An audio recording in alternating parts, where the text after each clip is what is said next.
কবি নজরুল ইসলামের একটা কথা ছিল কিংবা একটা লেখা এরকম ছিল, আমি জানি চিরজীবন আমাকে কাঁদতে হবে, কারণ আমি যে তোমাকে চেয়েছি।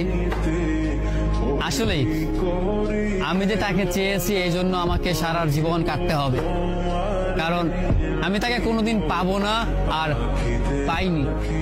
পাইনি বলেই আমার কান্না করতে হয়।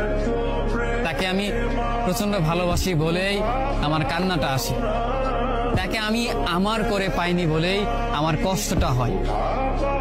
কবি নজরুল ইসলামের লেখাটা খুব দারুণ ছিল। আসলেই তাকে পাইনি বলে আমাকে সারা জীবন কান্না করতে হবে।